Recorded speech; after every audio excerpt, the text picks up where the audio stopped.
លើប្រយ៉ាងខ្មែរនេះជាភាពផ្លាំងបដូរខ្ញុំឈរលើក្បាលខ្មែរនេះជាភាពផ្លាំងបដូរខ្ញុំឈរលើក្បាលដីប្រសើរពេកដោយតារា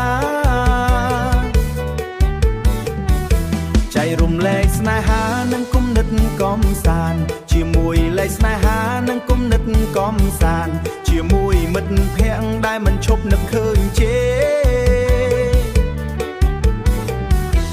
ធ្វើឲ្យក្រាំងកាច់ហើយធ្វើឲ្យរណាំងឡើងអំណោយមួយចំនួននេះគឺជីវិតគ្រាន់តែឈរលើស្រទាំជាមួយបេះដូងដែលចិត្តឈាមរឹងរំជាមួយបេះដូងដែលចិត្តឈាមរឹងចាក់ទឹកភ្នែកបែបមួយដូចជាស្នេហាតលយភាពដូចជាស្នេហាតលយភាពដូចជាស្នេហាតលយភាពដើមឈើនឹងប្រាប់ថាយើងនុតណែនដើមឈើនឹងប្រាប់ថាយើងនុតណែនបែជាមិនតន់ខនខុសគ្នាវាមានភាពនូនយើងរួមគ្នាសាច់ជើងហើយគូទាំងពីរដោយភាពទន់យើងរួមគ្នាសាច់ជើងហើយគូទាំងពីរដោយភាពទន់ក្រោមពន្លឺខៀវបើគុំនិតថ្មី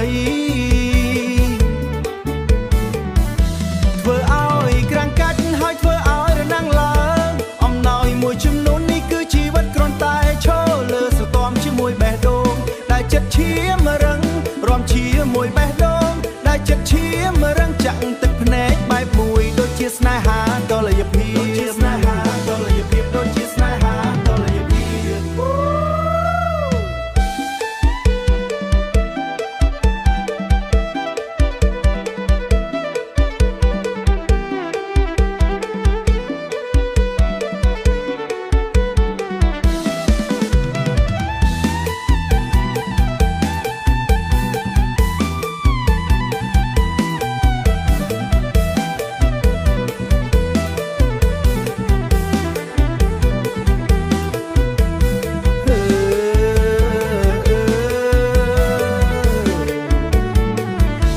ស្នេហា